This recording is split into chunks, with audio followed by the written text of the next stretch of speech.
Welcome everybody to another edition of Latto Talk, where we discuss all things related to mixed race people. No matter what your mix is, you're welcome here. I'm El Mulaton, and tonight we're going to be talking about this history month we got going on.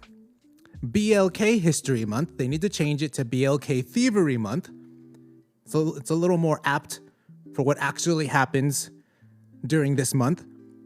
And tonight, we're specifically going to be talking about Frederick Douglass, okay? Our boy, Freddy Dougie. We're going to be talking about Frederick Douglass. So you can find this live every Friday night at 8 p.m. Eastern on TikTok.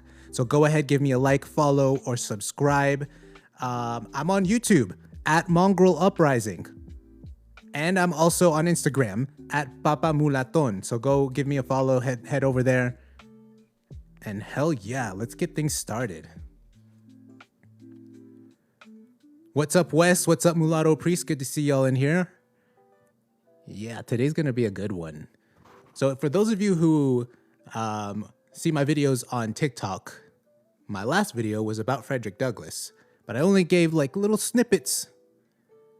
Tonight, we're gonna be talking more in depth about Frederick Douglass, his history, his past, and his ancestry. It's gonna be super fun.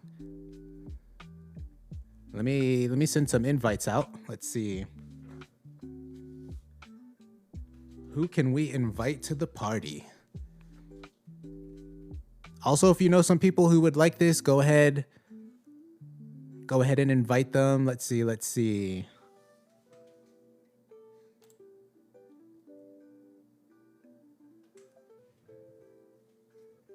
Thank you, Wes, for sharing. I appreciate it. Let's see, who else?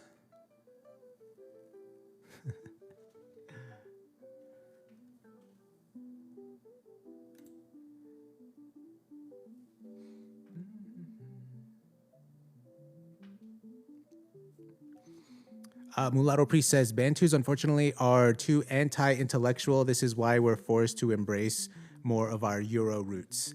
Yeah, you can't really like come to the table with books and like some facts and some historical records, you know. Yeah, people, I mean, they're not the only ones guilty of that, you know, obviously. But there are a lot of them who kind of just disregard actual facts, actual historical sources. Like on my Frederick Douglass video, like in the video, I actually provide you with quotes from the man himself, from Frederick Douglass. I provide you with quotes from newspapers, from people at the time. And people were like, nah, you're just making stuff up. Like, how do you engage in discourse with someone like that? You know, the answer is you don't. You can't really. Oh, man. Wes says, I've invited Andre, Vanguard, Suburban, and a few others already. Ooh, Vanguard ain't coming. Wes says, I wish Mulatto Champion would show up and explain themselves. I know that dude needs to come. I invited him. I would like to hear his explanation. For those of you who don't know, I believe Suburban Mulattos made a video, and they were just in the video. It was discussing the whole BLK mom versus YT mom, and how a lot of BLK people tend to say if you have a BLK mom, you're somehow better.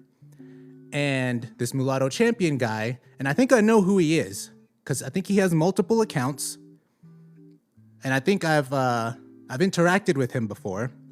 But this Mulatto Champion guy, he says, actually, yes, people with YT moms are superior.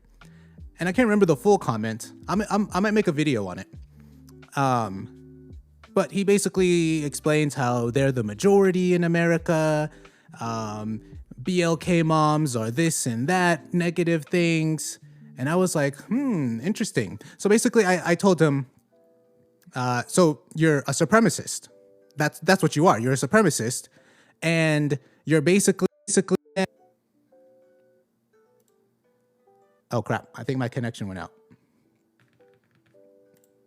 Okay. I don't know what y'all heard when it dropped out, but let me just continue. So I call this mulatto champion guy a supremacist, and he's given the wrong reaction. This is the reaction that people want. They want us to have division, and they want us to attack each other.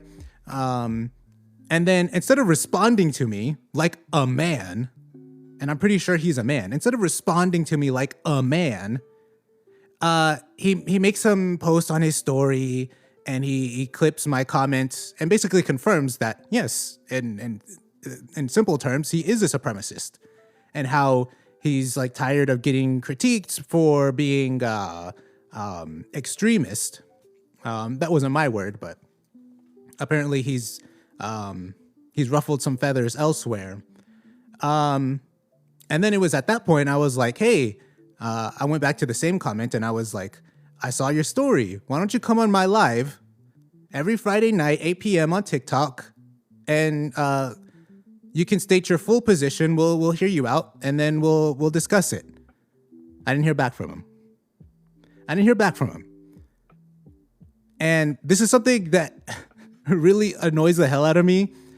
So many people out there are so... I was going to cuss. I'm going to try not to cuss. So many people out there are so damn soft. Like, you're going to voice all these opinions out on the internet, broadcast it, and then when someone's like, hey, I disagree, you run from the conversation. Like, what is that? Like, if you believe something that strongly, you should be able to explain yourself and then defend your position. But nobody wants to do that.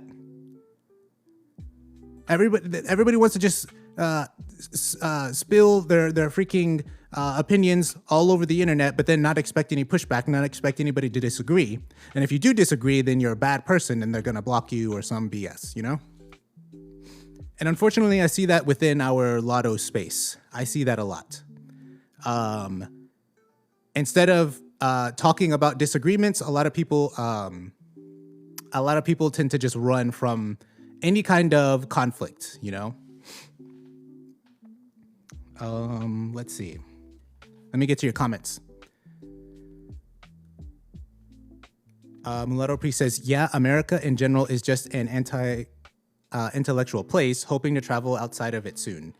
Yeah, it kind of is. But I don't know, like, you may even find that abroad, you know, because I think it's more of like an internet kind of thing.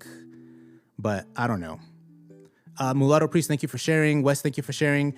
Mulatto Priest says, why isn't Vanguard coming? Vanguard has some kind of beef with me, and I mean, I know why. He told me why, but I don't believe that's the only reason, because he kicked me out of all of his group chats, and he unfollowed me, and basically the argument he was giving is he didn't like who I was associating with. And it was Iberian Mulatto. Like, apparently Iberian Mulatto and Vanguard have beef, and because I still associate with Iberian Mulatto, apparently I'm a bad guy. So Vanguard was like, you cut off. You cut off. So yeah, he kicked me out of everything, unfollowed. But the reason I don't believe that's the only reason why he has beef with me is because he's been like avoiding me for the longest time. Ever since like around October of last year, I believe. So he's had a problem with me for the longest time and refuses to talk to me about it. I offered to like, hey, let's have a private call. He rejected it. So it's like, what are you going to do? You know? Let's see. Wes says I invited him too. Wes said it did briefly. Yeah, I don't know what my connection was happening. Hey, Normandy, what's up? Thank you for sharing the live. Mulatto Priest says, could be a BLK dude behind a fake account. I don't know. I think I know who the guy is. If it's the guy I'm thinking of, I think he has multiple accounts, yeah? Oh, we got Eurasian Identity here. What's up? Mulatto Priest, thank you for sharing the live. EI says, I expect people to disagree with me, but some people are too dumb to waste time explaining.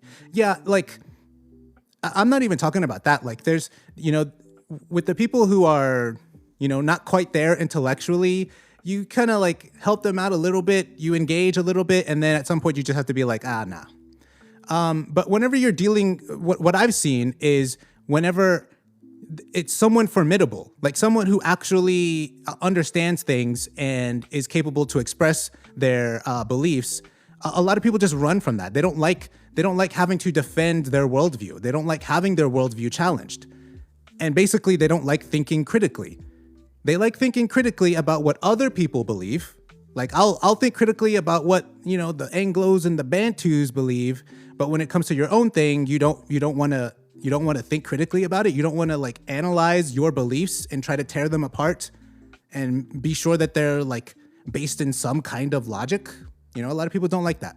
But I'm the opposite way. Like I want people to challenge me on things. Not like stupid like challenges, not like freaking insults or anything, but like if I'm saying something and you disagree and it's like, a reasonable disagreement, then I'm going to hear you out. I want to hear it because I made a post about this. Like I want to believe in true things, and I can't believe in true things if I'm constantly living in a bubble. Yeah. EI says, why does Vanguard have beef with you?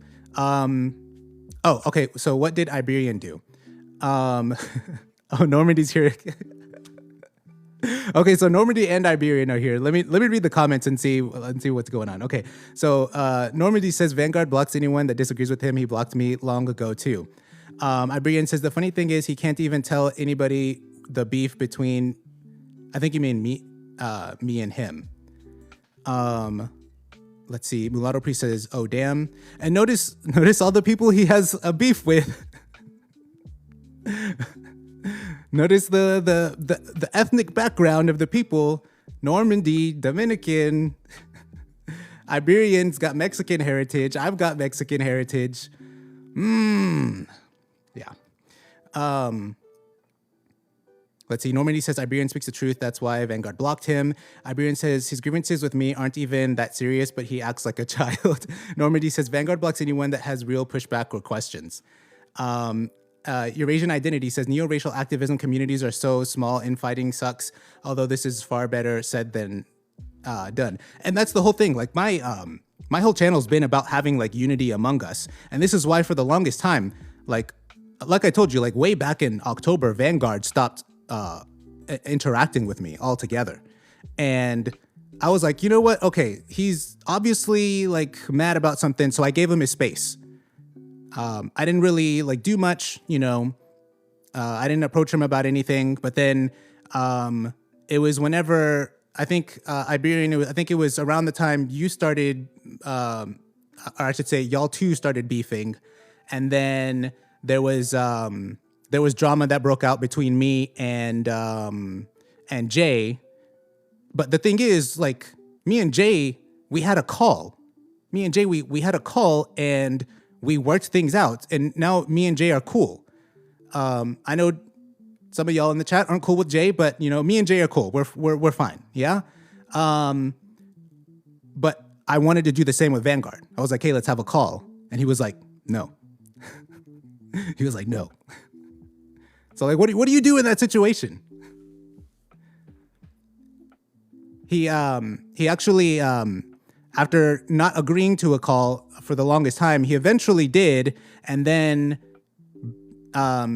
backed off and was like, no, let's just text. And I was like, wait, you've had a beef with me for like months now, and your solution is to text. I don't think that's the right way to go about things. I think the right way to go about things is like talking to people. Yeah. Pick up the phone.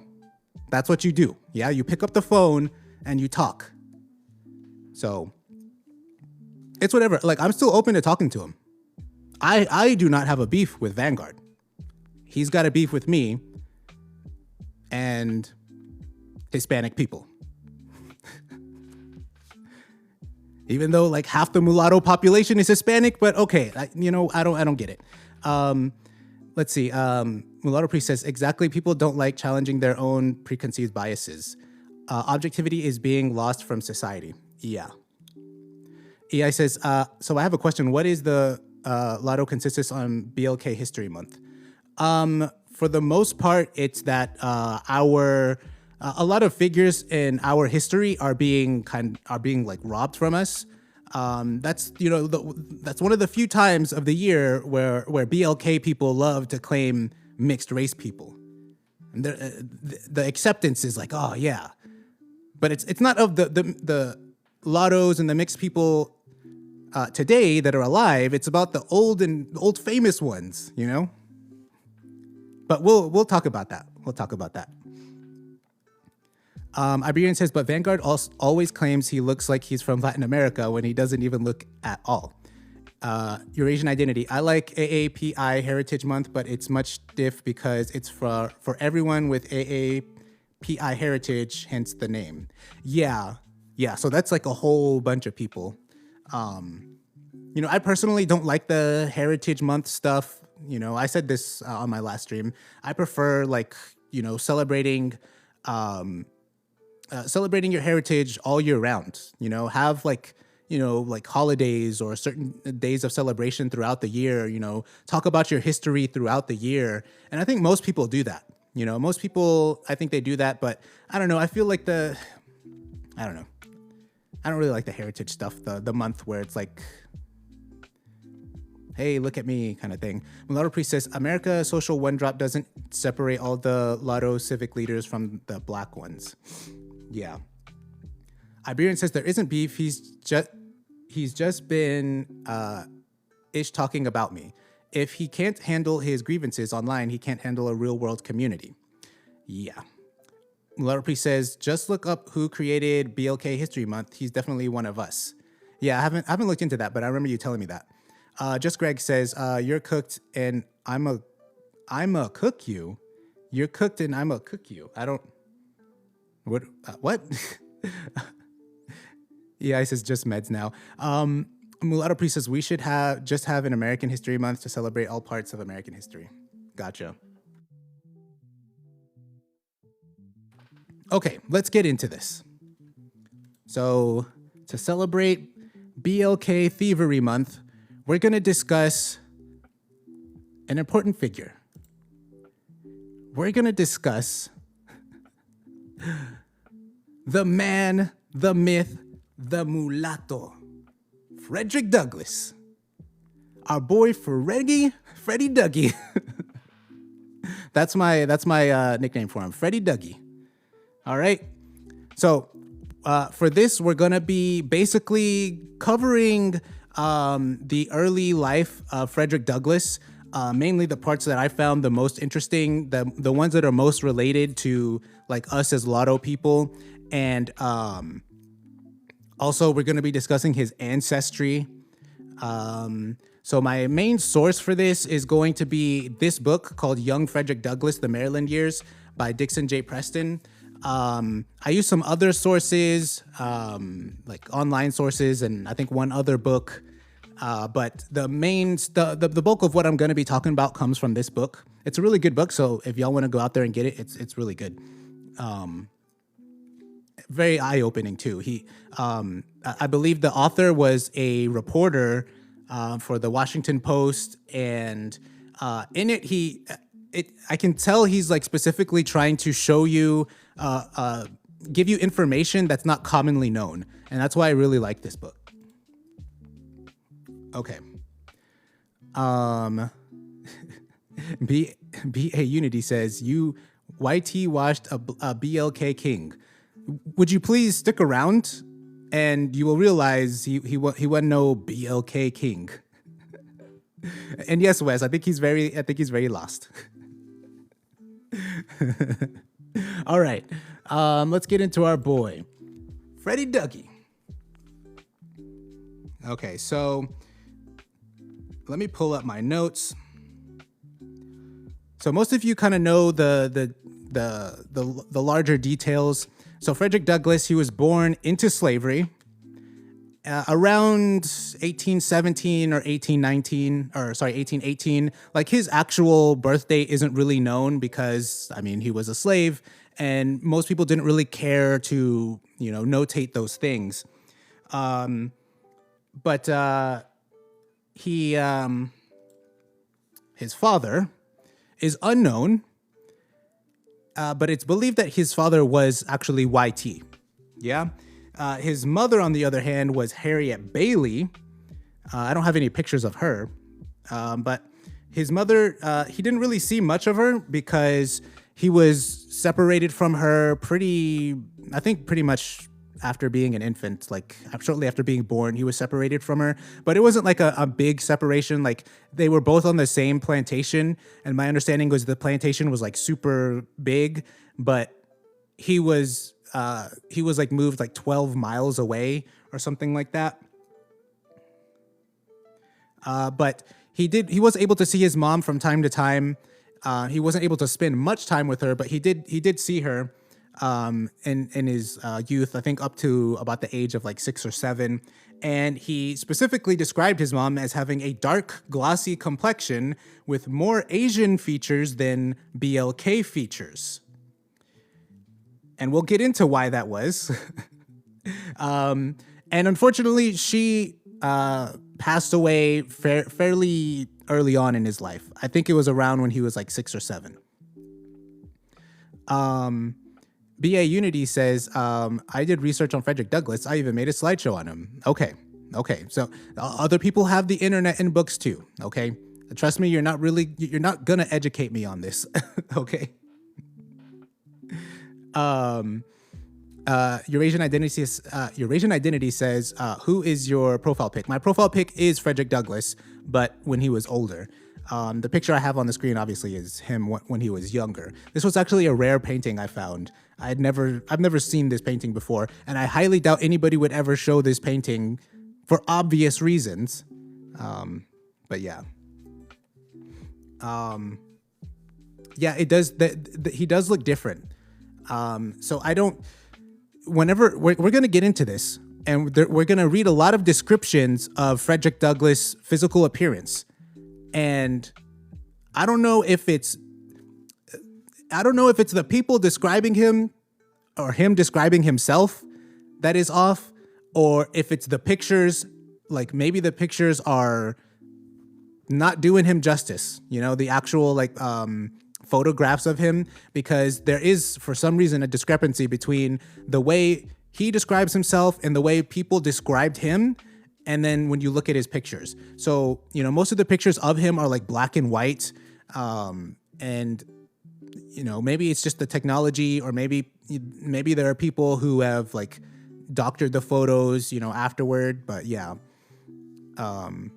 Mulatto Priest says, people's skin complexion can be lighter or darker based on sun exposure. Yeah, definitely. And he was a slave, like for I think up until the age of 20 or something like that. But here we go. BA Unity says, dude was brown skinned. You're wrong, but we'll get into that. We're not at that portion yet, sir. We're not at that portion yet. Okay. Hey, we got Afro Latino guy here. Love Frederick Douglass. Yeah, me too. He's pretty dope. Okay, so Frederick Douglass was raised mostly by his grandmother, Betsy Bailey, and she was described as being more brown than BLK. Although technically she was a slave, she was like somewhere in between being a slave and being free, because she had like a lot of freedom. And she was actually married to a free BLK man, but it's not believed that this BLK man that she was married to was actually Douglas' grandfather, because I think she had Douglas prior to marrying this free BLK guy. So we actually don't really know who his maternal grandfather is either. So as y'all know, he was born into slavery, and his first slave master was Aaron Anthony. And it was rumored that Aaron Anthony was his father, which kind of makes sense because it was his, Aaron Anthony was the slave master of Frederick Douglass' entire family.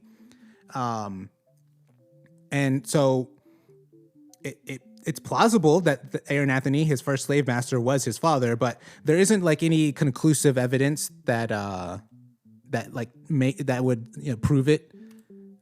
TikTok is saying I need to not have a still image and I need to show my camera, blah, blah, blah. Here's my hands. Okay, here we go.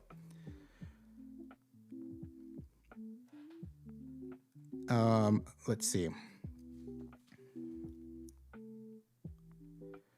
So Douglas had like he had a love-hate relationship with his slave master, Aaron Anthony. So he loved him because Aaron Anthony was really the only true father figure that he had in his life. Anthony treated Douglas like a son, calling him my little Indian boy. Okay. And Douglas, so like Douglas, Aaron Anthony also grew up without a father. So Aaron Anthony, his backstory is, I think he worked like what was it called? Like seamanship or something like that. He basically worked out at sea. He was a captain at sea, but he wasn't like in the Navy or anything. It was like in the private sector. And I think I can't remember how exactly he came to own all these slaves, but by the time of Frederick Douglass' birth, Aaron Anthony already had a whole ton of slaves, and most of Frederick Douglass' family as well.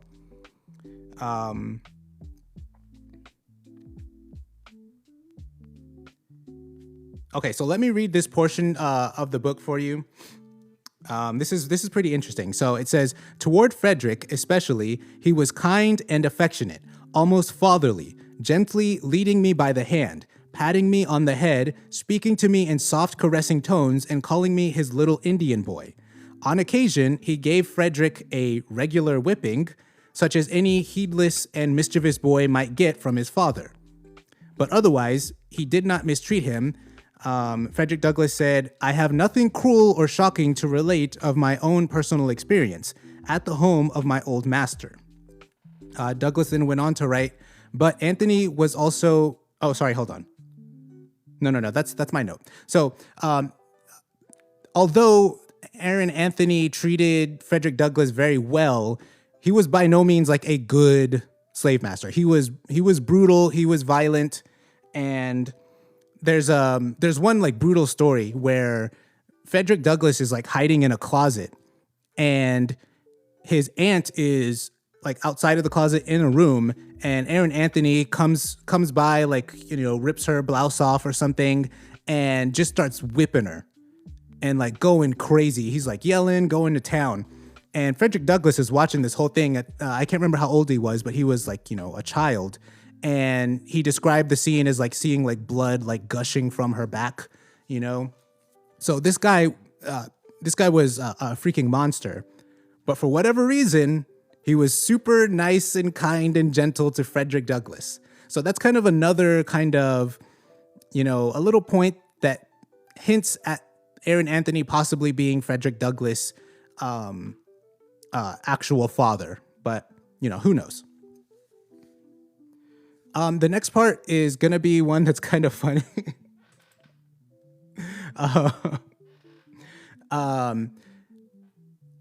Did y'all know that FBAs are not a new thing? This is not a new phenomenon. Now, maybe the name FBA is new, but the actual like idea that most FBAs espouse is actually pretty old. So in my notes, I named this section FBA slaves versus African slaves. So basically the way it goes is that American BLK slaves looked down on the new slaves from Africa. They could barely understand their speech or their behavior, and Frederick's Aunt Katie warned him to stay away from them inwards, okay? So the exact wording she used was she called them Lloyd inwards. So Lloyd was the last name of the family that owned the plantation that Frederick Douglass worked on, yeah? But the Lloyds didn't own Frederick Douglass. Yeah, it was Aaron Anthony that owned Frederick Douglass, but Aaron Anthony worked for the Lloyds. So there was Aaron Anthony's slaves on this plantation, and then there were the Lloyd slaves. And so Frederick Douglass' aunt called the Lloyd slaves N-words and told Frederick Douglass to stay the hell away from them. And it's for like, a lot of the obvious things. Like they didn't speak English well. They, that stereotypical like slave accents that, everybody imitates. They spoke like that. They didn't really know like English customs, or English culture or tradition. They were just fresh off the boat from Africa and they behaved like it, So there was, maybe that was the precursor to FBAs. Who knows? Vlad Ruslan says Drake and Bob Marley and J. Cole are Mulatos. Yes. Bob Marley and J. Cole, yes. Drake, maybe. Drake, maybe not. I don't know. Let's see. Hey, what's up? We got Jordan in here. Mulatto Priest says, it's interesting because I read up that Northern BLKs essentially thought of Southern BLKs the same way. Yes, there was a lot of animosity between the two because I believe it was after the Civil War, there was like this great migration of Southern BLK people moving to the North. So moving to like the Northeast and the Midwest. That's why you have cities like Detroit and Chicago and New York City, obviously, that have a lot of BLK populations because there was this great migration from the South, and obviously conditions were rough in the South. They weren't learning things, so they were just rough around the edges. And so these Northern BLK people, they were a little bit more assimilated into English culture, English society. I guess I should say American English society. And so they didn't like it. They didn't like these people coming around and making them look bad, basically, because what would happen is that these uneducated Southern BLK people would cause all kinds of problems, and then the YT people would be like, "See, that's how all them BLK people are." And this isn't something that only happened with BLK people. This is also something that happened with almost any kind of immigrant like class. Like whenever you read stories about Italian immigrants, like the ones that came to the U.S. Like early on and essentially assimilated into the culture, and then whenever the new Italian immigrants came, they were like, "Oh, damn." Because these new immigrants don't really know what's going on. They're obviously not assimilated, and they just make the immigrants that have assimilated look bad. And I think we also kind of see that now with like Mexican Americans and stuff like that.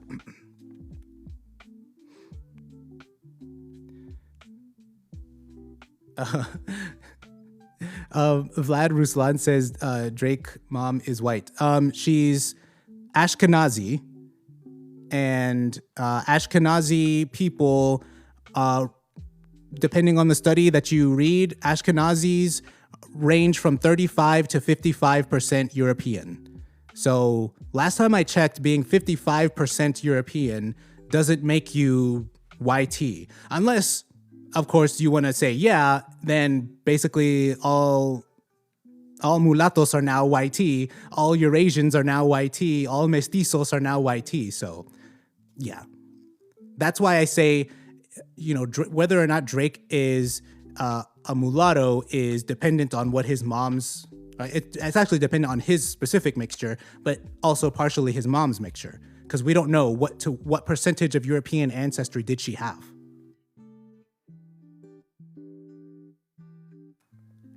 Jorge Mulato says Frederick Douglass is black. Eve gene. Yes, he is black, and he has the Eve gene.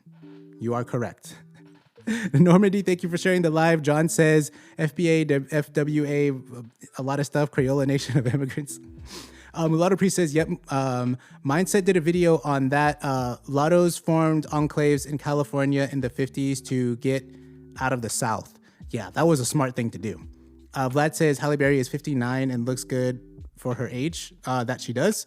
John says a European is a social and cultural identity only, not a biological. But there are races from Europe. There are European races. I'm not saying European itself is a race, but the people of Europe have a race. I would argue they have multiple different races. But yeah, I understand that what you're saying. Yeah. Let's see. Mulatto Priest says I call them Mulatos. That's a good one. Oh man. Okay, I gotta take my cover off because apparently freaking TikTok. Let me keep reading these chats. And then we'll get back to Freddie Dougie. Let's see. Ashley, thank you for sharing the live. Jorge, thank you for sharing the live. Mulatto Priest says they still got Middle Eastern DNA. Yeah. And I mean, it's obvious they do. Look at them. Also, if you try go to freaking, I'm not going to say the nation, but we all know the nation I'm talking about. Go to the nation in the Middle East, okay? And try telling them they're YT.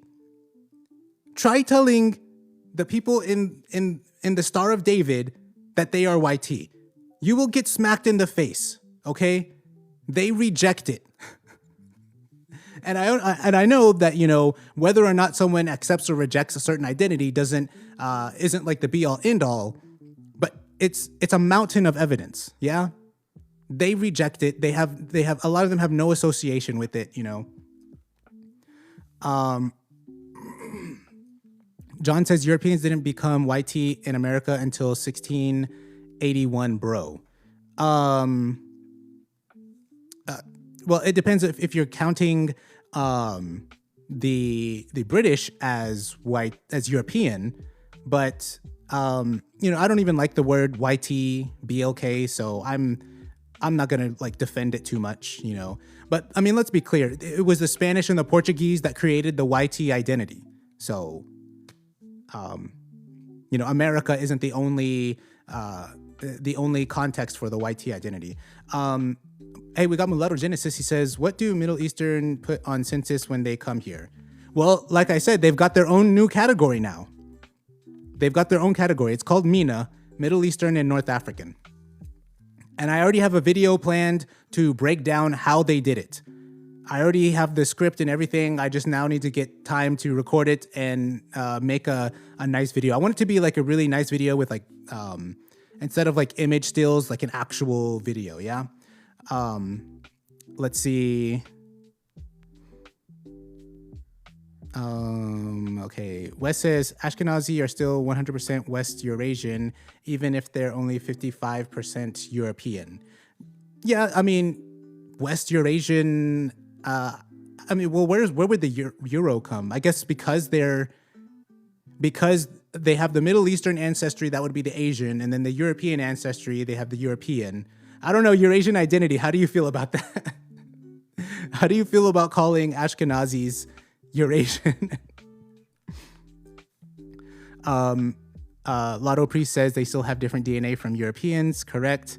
Charlie Boy, thank you for the follow. Ghost, thank you for the follow. Let's see. John says if a European is a social and cultural identity only, not biological, what exactly is European DNA? I think you're being deliberately dense. I already told you there are races of people within Europe. There are European races of people. That's the DNA. There's not one single type of European DNA though. Okay, there's so many comments. Middle Eastern, North Africa isn't a race though. Yeah, so another change they're making to the census, Mulatto Genesis, is they're combining the race and ethnicity category. So before they had it separated. They had ethnicity and they would put, I think the only option was Hispanic, and then everything else was race. Now they're combining them into a one race and or ethnicity category, and now you have just a mix of things. So you're correct. MENA is not a race. It would be more of like a geographical identity. But yeah, this is why I don't like, you know, looking to the government when it comes to these issues. But yeah. Okay, so let's move on. We were talking about our boy Freddie Dougie. Let's see. Let me get my cover going. Okay. So at this point in the story, Frederick Douglass, he's a young boy. I mentioned that his slave master was Aaron Anthony, and at some point, Aaron Anthony starts getting old. He can't really do the job anymore, and his daughter essentially takes ownership of Frederick Douglass. And his daughter is Lucretia Auld. She married a man named Thomas Auld, and so technically Thomas would be the owner of Frederick Douglass. And this was actually a good thing for Frederick Douglass because it was weird. Like, everybody on the plantation seemed to recognize that Frederick Douglass was different. Like, obviously, like, you know, phenotypically different, but also just mentally, he had something about him that was different. And Lucretia Auld, she saw something in him and was like, hey, let's make sure, you know, he comes with us now that, you know, her dad is, you know, aging. And it was at this point he moves to Baltimore to be with Lucretia and her family. And I believe she teaches him how to read and write, or at least she begins to teach him how to read and write. And eventually, I think her husband, Thomas, he's like, you need to stop that. But Frederick Douglass, I mean, he already got started on this journey of education. So he starts finding ways to educate himself on his own. If I remember correctly, he was like going up to, he was finding other YT people and I think paying them or offering certain services for them to teach him. Yeah. So then moving on, we're going to jump a little bit in time.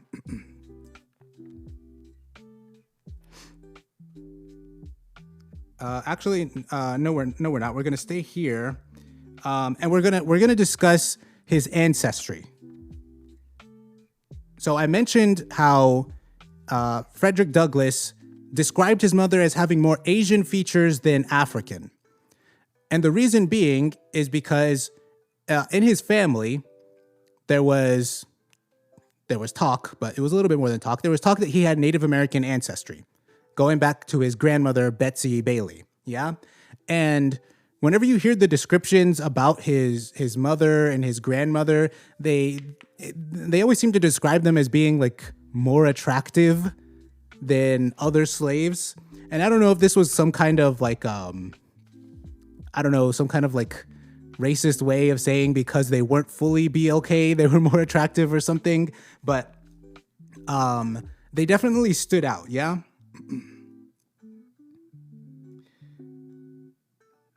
Okay, so the part I want to read.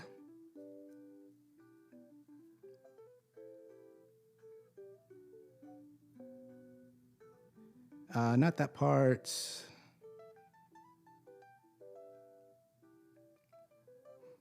Okay, I'll read this part. So it says, there are other indications. When Frederick was a child, his master, Aaron Anthony, called him his little Indian boy.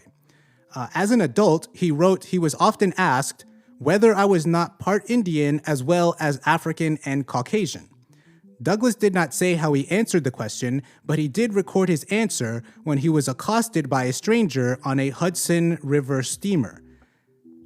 Quote, he took me for one of the noble red men of the far west, unquote. When Douglass replied that he was not an Indian chief, but a inward, he said the man turned away in disgust. Oh, man. I forgot they used to call Native Americans red. I forgot about that. Let's see.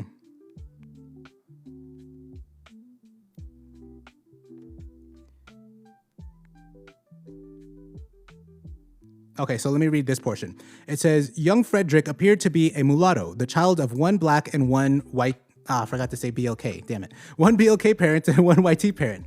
Although he was denied that legal status because his father was never acknowledged. His color was far lighter than that of either his mother or grandmother. He was of the shade known then as yellow, not much darker than a suntanned YT man. There was more than a hint of Indian ancestry in his facial structure. Aaron Anthony may not have been the only one who likened him to a little Indian boy. So that was a quote from the author. So that wasn't a direct quote from Frederick Douglass. There's going to be a mix of things. I'm going to be quoting the author and then quoting Frederick Douglass, yeah?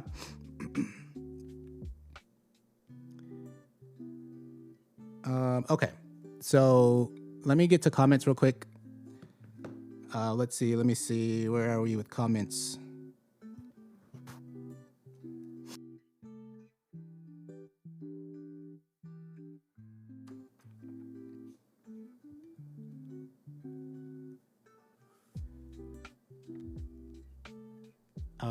Wes, yeah, you're right, Wes. There's no such thing as a singular European DNA, but they genetically cluster with each other. Yeah. Let's see.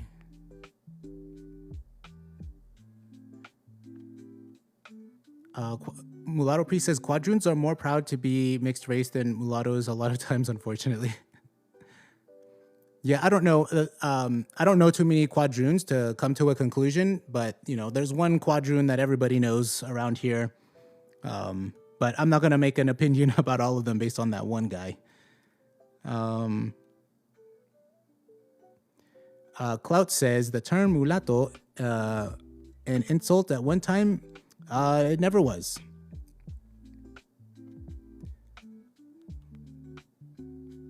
Let's see. And I've got I've got some census records too. Ooh, I got so much for us.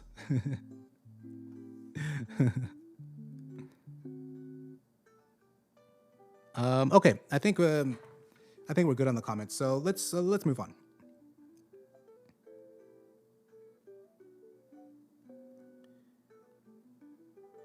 So he's now in Baltimore. He's now got a new owner, the Olds.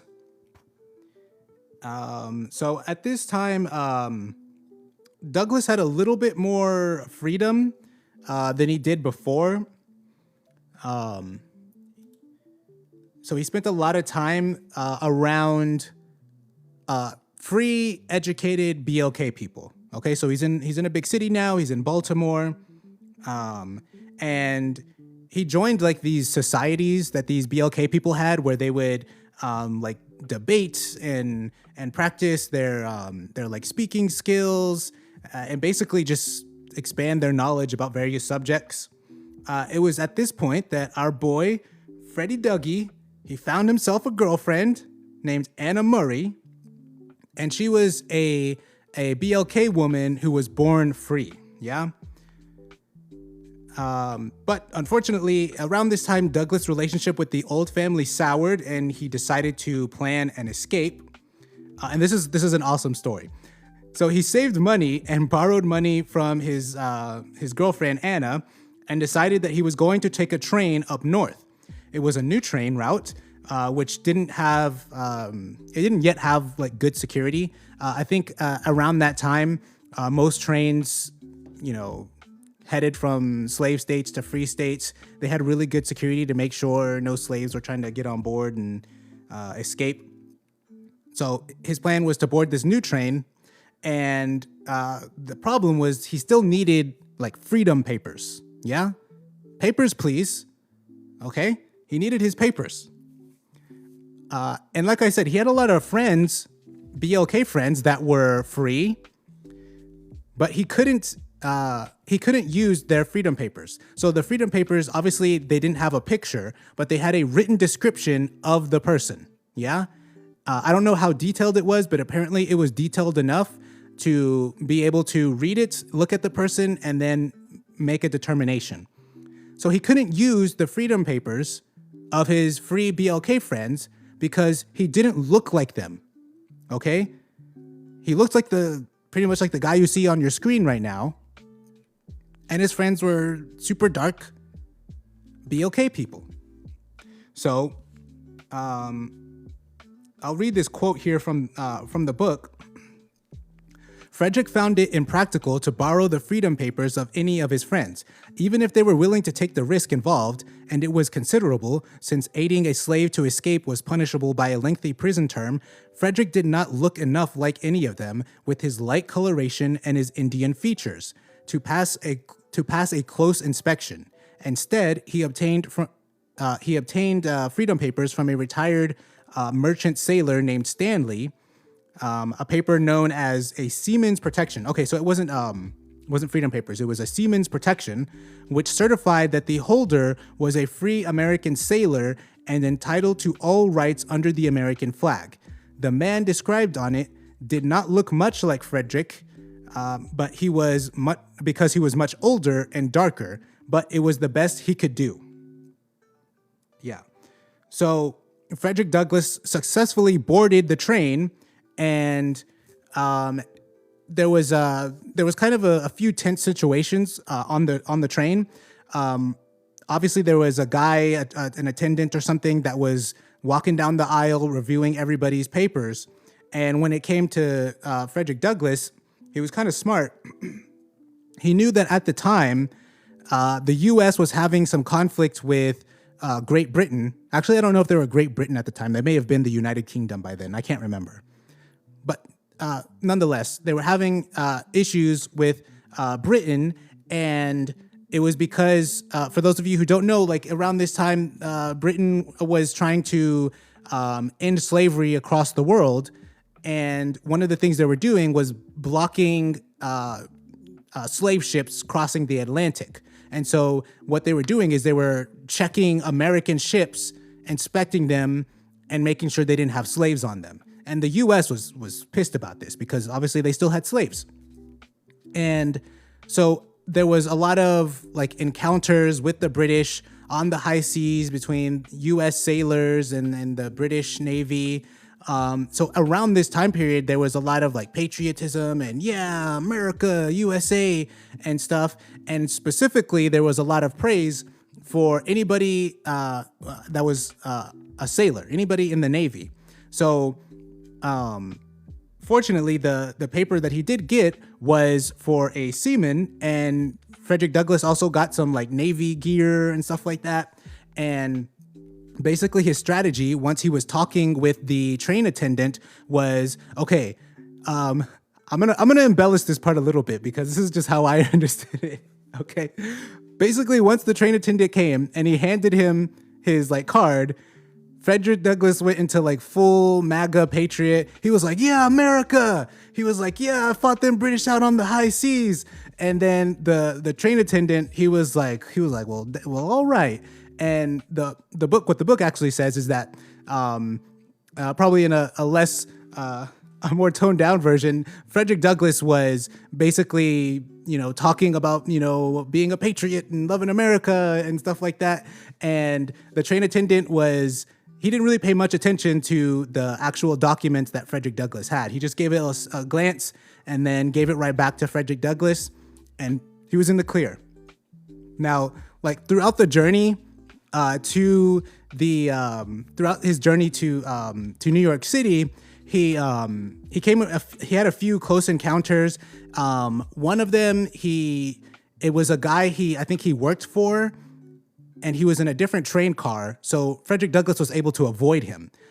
There was another one where it was somebody he knew who was in the same train car as him. And I can't remember if it was the book or Frederick Douglass himself describing this, but basically it was the guy was looking at Frederick Douglass. Like he like recognized him, but almost like he couldn't really place like, how do I know this guy? But luckily nothing happened there. And the way the journey was, he had to take a train and then take a stop, take a ferry, and then take another train, stop, get another ferry. It was, a lot of stops. And at one of the stops, he actually saw someone that he had worked with, a BLK guy.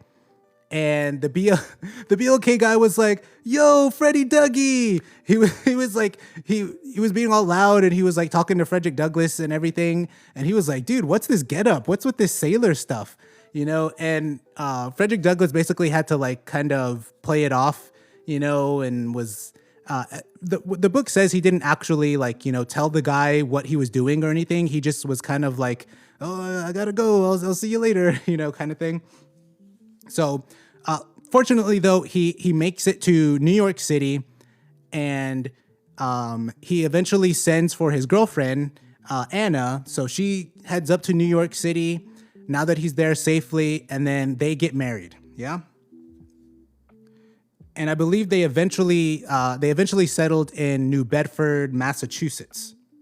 And it was around this time where he finally took the name, the surname Douglas, because like I said, his mother's maiden name was Bailey. His mother's maiden name was Bailey. We don't know what his father's last name was. So that was essentially his last name. And, now that he's a fugitive slave, he had to adopt a different last name. So he took the last name Douglas. Yeah. And so he made it to freedom. So I'm going to skip some of the parts that we already know, because we already know about his like activism and things like that. So he got involved in the abolitionist movement. One of the things that surprised me, he got involved with William Lloyd Garrison, who I believe, I know he was an abolitionist, but if I remember correctly, I think William Lloyd Garrison was involved with a bunch of commies. So I don't know. That's not a good look for Freddie. That's not a good look, but it's, what are you going to do? So then he starts getting famous because of his speeches, describing like slavery. He writes his autobiography. And I think at one point he does become he starts working for like a newspaper or something as an editor. He travels the world. He goes to Britain, and apparently he traveled to Britain to escape, to avoid getting captured. I don't know the story behind that part, but he traveled to Britain to avoid getting captured, and some people there eventually bought his freedom. And he was, I guess, officially free at that point. And then he returned to the US, yeah? So let me put my thing back up. Blah, blah, blah, Civil War. We know this. He fought for civil rights and voting rights. He became a US Marshal at one point. Okay, so now we're going to jump to this part. So around 1878, he's, I'm not sure how old he is at this point. Actually, you know what? Before I do that, we're going to do something, because if we're in 1878, I skipped something, and that is this. So what you see here is the 1850 census, okay? You see 1850 circled at the top. I don't know if y'all can see that. I'll put it in the middle. 1850. This is the census for Maryland, right there on the right side. So we're going to look at this portion of the census. So here you see we've got 3 columns, 4, 5, and 6. Column 4, the first column, is age. Column 5, the second column, is schmecks. And then the third column is color. And let me see if I can, I don't know if I can zoom it in a little bit more. You can see that the options under color are YT, BLK, and Mulatto, okay? So in that column, they're gonna write W for YT, B for BLK, M for Mulatto, all right? So let me make it a little bit smaller now. And then we're gonna jump down, and here we see our boy, Frederick Douglass, okay? The first column was age, 33. Second column, schmecks, M for male. And what letter is in that third column? That was the column for color. You see a dango M right there. And M for mulatto. Okay? And this was in 1850. I'm not good at math, so I'm going to bust out the calculator. He was 32 at the time. Oh, wait, I got the freaking age right there. He was 33. Sorry, I'm stupid. But yeah, so he was 33 at the time, and you can see his occupation is editor. This column here is a number that represents the like his net worth or his real estate worth. What does it say? Value of real estate. Yeah. Value of real estate in that column. And then place of birth, Maryland. Okay, so this is our guy. This is Freddie Dougie. All right.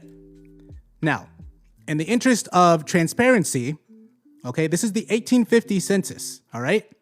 And he's listed as mulatto. The following census, 1860, I don't know if he did this or the census taker did this.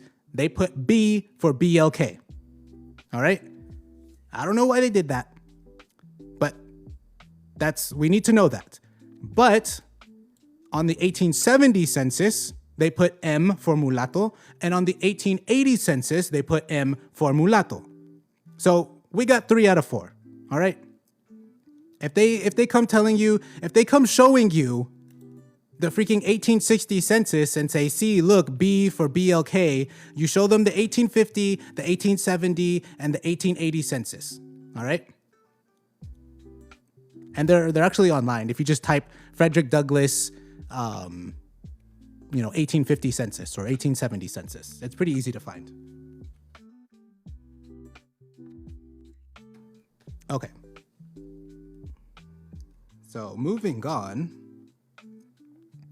let me put him back on the screen. So in 1878, he returned to his birthplace in Talbot County and gave a speech at the Talbot County Courthouse. Okay, so this is back in Maryland, yeah? And there's, before I talk about the speech, there's a cool little scene that describes where Frederick Douglass actually goes back to the plantation. And I don't think it's a slave plantation anymore at this point. It's got new owners, and the house that he grew up in was gone. And there was like really nothing there anymore that he could remember. He eventually like took a collection of like soil, like the dirt, and like saved it. And so after that, after like going back to his old home, he goes to the Talbot County Courthouse and he's given this speech because at this point, everybody knows him. He's famous at this point. And he's known as a good orator. Okay. Everybody knows he's eloquent. You know, he was like the Obama of his day. Yeah. And so in the audience, there's a lot of YT people. There's a lot of BLK, probably some mixed people, some other Lattos too.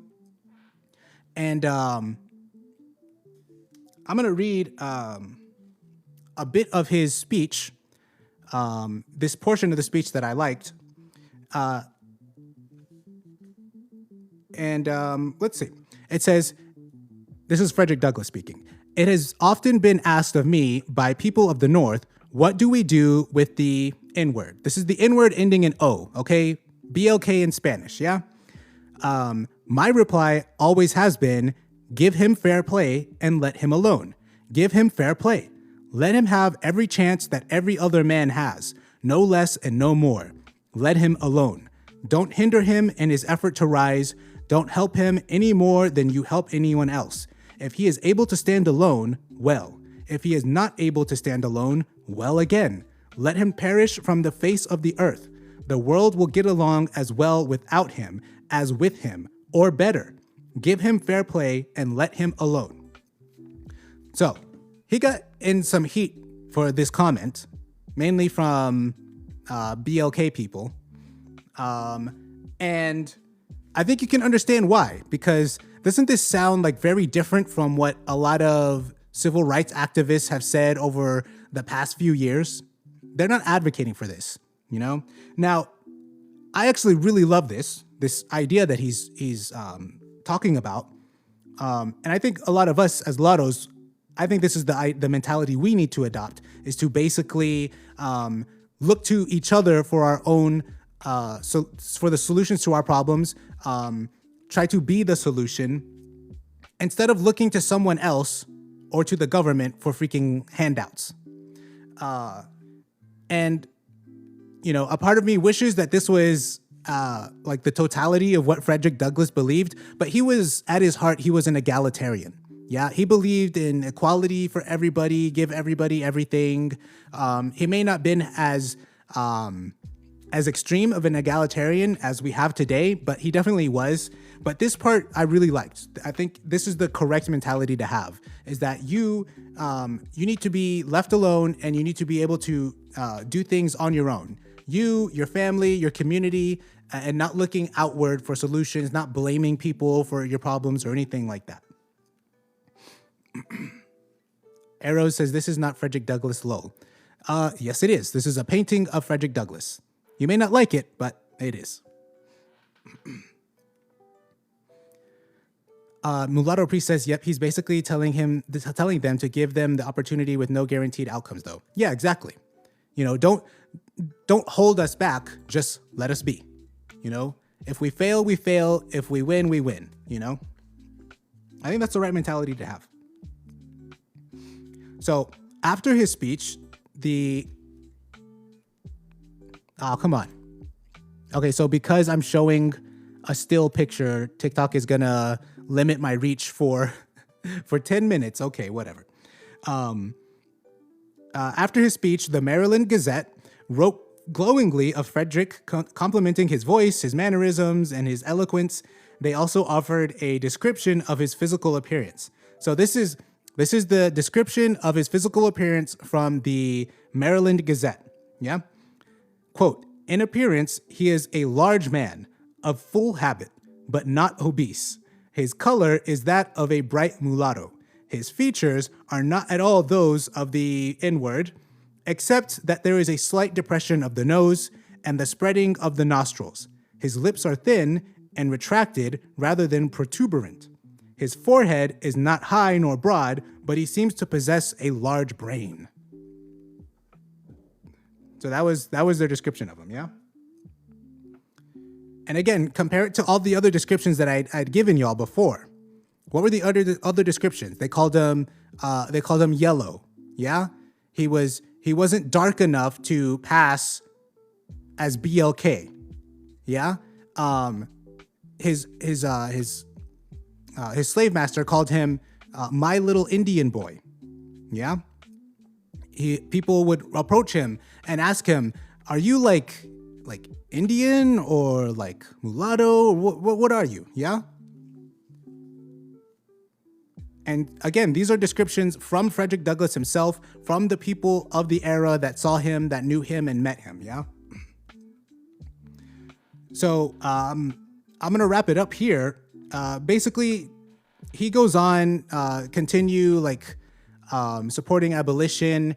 He eventually has 5 kids with his first wife, Anna. She dies, and then he marries again. He doesn't have any kids with his second wife. And he eventually dies in 1895. So how old was he? How do I do this? 1895. So he was 77 years old when he died. Yeah. So that's about it. That's my Frederick Douglass story. And I think that's a story you're not really going to hear from anybody else. Whenever I was doing research for this, I was finding books that were giving you the truth, but not the whole truth.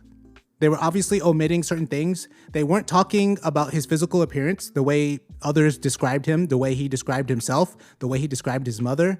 They correctly described his slave master as a brutal slave master, but they ignored or they completely omitted the fact that he wasn't that way with Frederick Douglass. And most people have an agenda with this. Unfortunately, it's usually political. It's usually racial, some combination of the both. But I think for us as Lattos, we gotta make sure to do our part to make sure we're understanding the history about this and make sure we're understanding the full history. Yeah. Let's get to comments.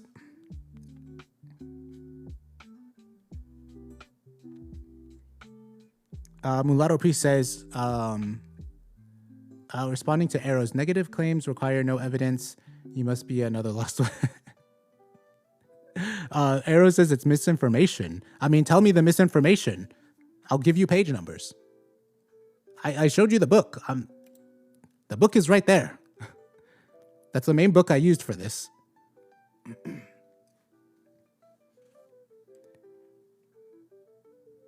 Let's see. Holy crap, my camera went out. Let's do a blue background, the one I always do. Let's do that.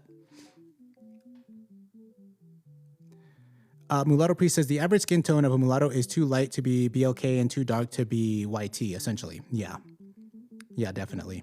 Mulatto Priest, his last wife was white too. Yeah. His last wife was YT. She was a suffragist, and he was heavily involved in the women's suffrage movement. But yeah. El Coqui says, thank you for sharing your knowledge. You're very welcome.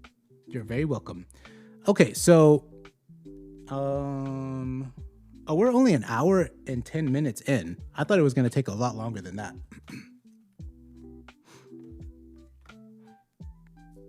Please open up the panel tonight. Oh yeah, we can have an open panel. I'll open up the panel. I thought we were like 2 hours in or something like that, but let me see if I can get my camera back on. There we go. Yeah, so open panel. If y'all wanna jump up, give your thoughts. If anybody has any questions, let's talk about it.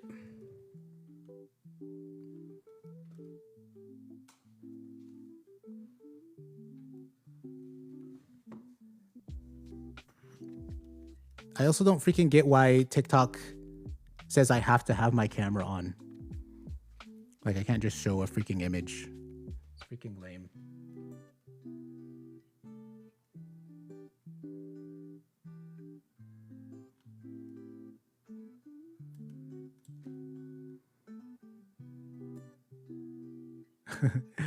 El Coqui says, F TikTok. Yeah, it seems to be going downhill. This is why I'm on other platforms. You know, go follow me on YouTube. Papa Mulaton. That's where I have my long form content. Yeah. I also upload my lives there. So if you miss a live, you can go find it there.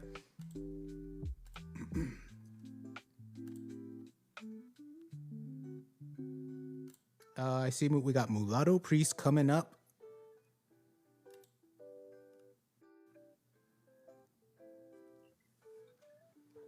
Hello?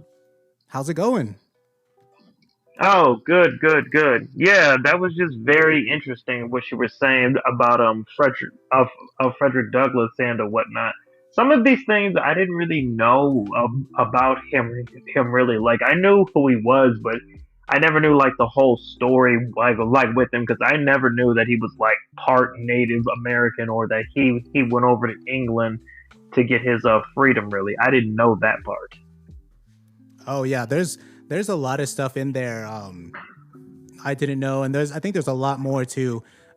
It's super interesting. You know, that's why like the parts I skipped over were all the parts that you normally hear. You know, his activism and all that stuff. But these like small little details, they don't want to talk about it. Yeah, they don't want to talk about how he was identified on the census 3 times as mulatto before he was identified as black, and really the only reason why he heavily identified with blacks and not mulattoes was because I would say because there weren't really a whole lot of mulatto communities then. Really, like they existed, but they were a small portion of the population. And then also he was a slave, so obviously he would have that empathy for identifying with black people in a sort of way. Yeah. Wes, what's up? Hey, how you doing? I'm doing great. How about you? I'm good. I've really enjoyed this this live. I didn't know. I didn't know that. I was under the impression that his mum was like fully African. So I learned something new today. Yeah, that was most people's thinking, is that his mom was just fully African, but it doesn't look like his mom or even his grandmother was fully African. I mean, He, I guess we can't really know. yeah, no, you can only go off by his description or the description of others, and that's why I like Yeah. they didn't. I was gonna say I like Yeah, the they didn't keep records descriptions of slaves. the descriptions that he gave of his own experiences, So he apparently had enough Native American ancestry for people to deliberately ask him, "Are you like Indian? Yeah. You got some Indian in you?" So. Yes, exactly. Yeah. I think that. I mean, he looks like an old man that I know. That's half Irish and half Nigerian. This is really funny to me. That's why it's funny. That's why I respect him very much as a historical figure, but his face makes me laugh because he reminds me of this like much, much older man I know who's always been funny. And he's kind of got the same like cinder block head. He had a really wide head. Oh yeah. Just like, which actually kind of would point to. I mean, Native Americans tend to have wide heads. Yeah, I mean, but I mean, yeah, I mean, I think he gets a lot of flack now because ultimately he did end his life with a white woman, and I think people see that as like a dampening of his legacy, but it shouldn't be seen that way. Yeah, there's a quote. Thing is this though. I mean, sorry. There's a quote. I was gonna say. Hold on a sec. There's a quote attributed to him. I don't know if it's true, but the quote attributed to him was that he said his first wife was the color of his mother and his second wife was the color of his father. Yeah, pretty much settled. Yeah. Yeah, and the thing is, it's really weird because him getting with a BLK person is technically race mixing too. That's the funniest thing though, because he's literally half white, but you know, there's this mentality that us as mulattoes are only supposed to be with, you know, BLK people exclusively. Yeah, it's the mindset that we owe them our, like, you know, undying like social and sexual loyalty forever. Which is it's an entitlement sort of problem, really. Thank you, El Koki. That's really nice of you to say. Thank you. Yeah. I mean, I'm used to kind of going. I mean, I have so many like ops that appear in these comments that I just who I feel are being deliberately obtuse. I mean, there's people like John, and then Arrows, and then any FBI person. There's a lot of, you know, intellectual sort of death in the comments. So I just think it's nice when someone appreciates my presence. But yeah.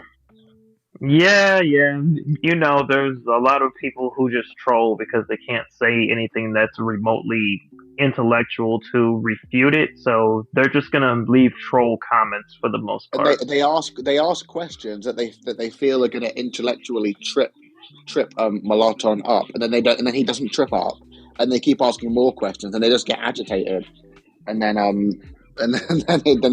they eventually leave. Yeah, you know, the thing is, it's really easy whenever you only talk about things you know about. Like, so many like of these people that, you know, come into the chat, you know, they did their Google AI search about a thing. They read like the summary Wikipedia article, and then they're like, all right, I know about this subject, and then they talk about it, and then they think they can come and like challenge like me or us or anything like that. Like, no, you got to do a little bit more than that.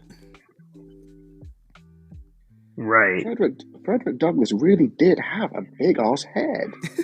Like it was so broad. Yes, it was. You ever notice that? Like how his head just looked like two kind of cinder blocks like glued together? Yeah. It reminds me of there's I know he's, you know, the native that he's probably mixed with is from like up in the Northeast, but like there's some like Peruvians and like the Inca people, like they have like square heads like that too, and it's just crazy. It reminds me of that. You know who he really looked like? He looked like one of the identities that FBA like to claim every now and then. He looked Olmec. Oh yeah, almost, yeah. Olmec. Yeah, no, not he. He didn't actually look, but I mean, the shape of his head did. Yeah, Well, you never know what people really had in them back then because there weren't really any such thing as like ancestry DNA tests back then. So hey, Exactly. So you have to just take people at their word. Yeah, that's true. I mean, shoot, I mean, there were rumors, and I mean, I don't really know if this is true or not, but they were saying, oh, like you know how FBAs like to claim everybody. They were saying, "Oh, Abraham Lincoln was quote unquote black, like he might have been admixtured with black because he was pretty swarthy for a white guy. Because if you remember, they used to call him Abraham Africanus or whatever." See, they'll claim that that white man was one of them, but they'll get really, really annoyed if you tell them that they look Nigerian. It's just like, it's like, so I can't say that Viola Davis looks West African, but they can say that Abraham Lincoln was black. Okay, all right, I'm just trying to keep score. Jeez. Yo, they always want to claim. I think it was shout out to Mulatto Genesis. I think he's the one that said that FBA means fear of being African. Yeah. Sorry, this is random. This is random. Fear You know who I really, as a fear of, you know who I really miss? Like I miss a couple people who I've noticed are absent from these spaces over the past couple months. But I really miss Mulatto Paragon. He was cool.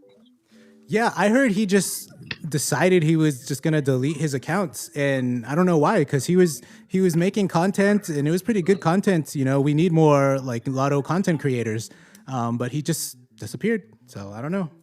I mean, Maritza, Golden and Maritza they did tell me, it's like, yeah, we've been in contact with him since then. He's okay.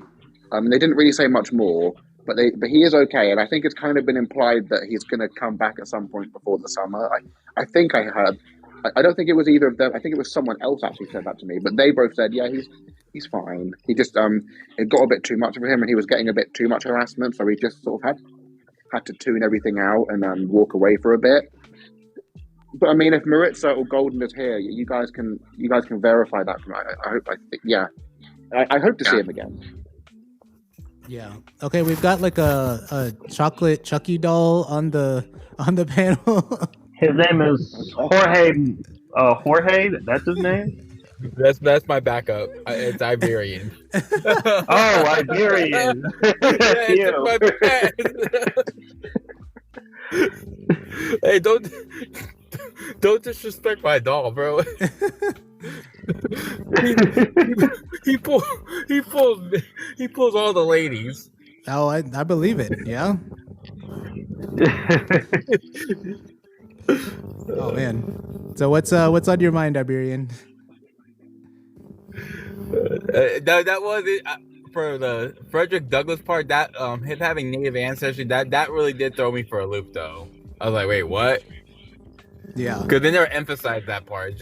He was always been portrayed as biracial. And They don't talk about any of his ancestry because way back in the day, I thought he was just a full BLK dude. I was like, oh yeah, it was new to me. Wait, really? I remember.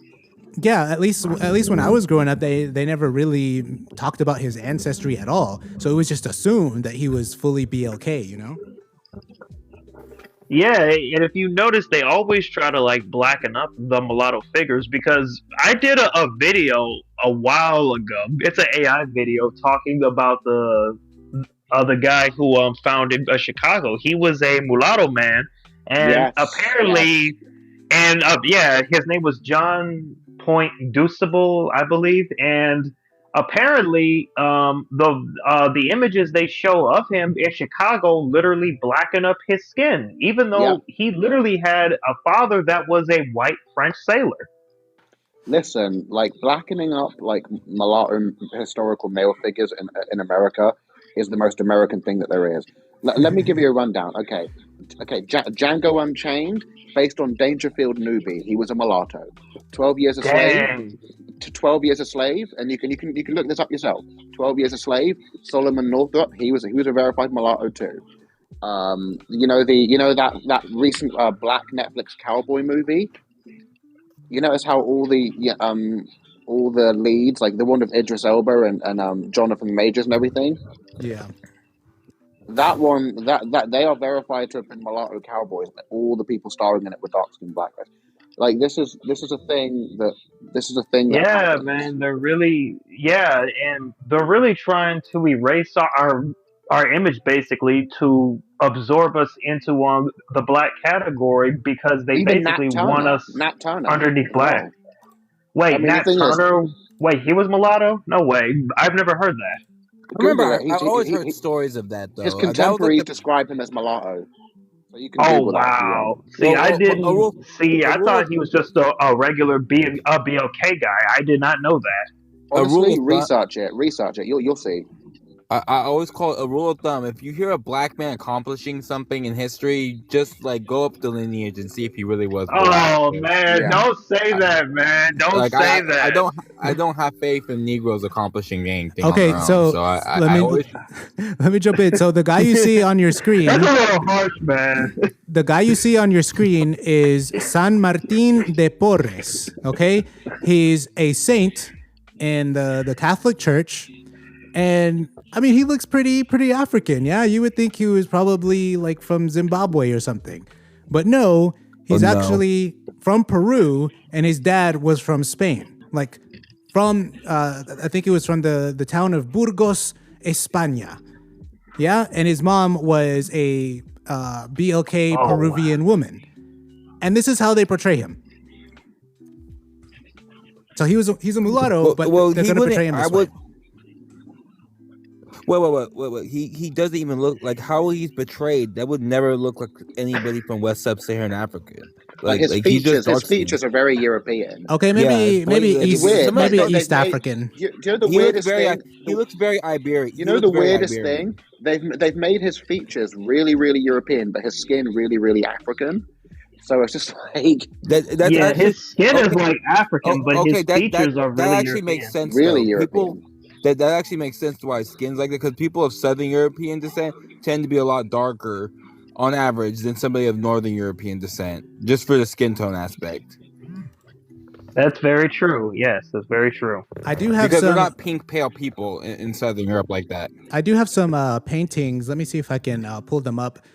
Some other paintings of him that seem a little bit more mulatto-like, but most of the actual like statues that depict him, it's gonna look like this, and some of them aren't as flattering, but yeah. And two, maybe they had a limit of the colors they can emulate at the time. I don't know. No, like to be fair with the coloring of them. Yeah, if I'm not mistaken, what it was that Europeans, like anybody who was darker than them, they would just draw them as black, really. Not so they weren't necessarily it was black people, but anybody that was like darker, they would just draw them as black or describe them as dark skinned or whatever. Really, that's usually what Europeans did.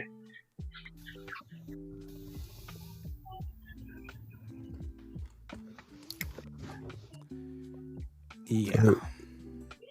Okay, I think I found one of the pictures. I thought I had them on my computer, but actually I had them elsewhere. Okay, let me share. Let me get this on there.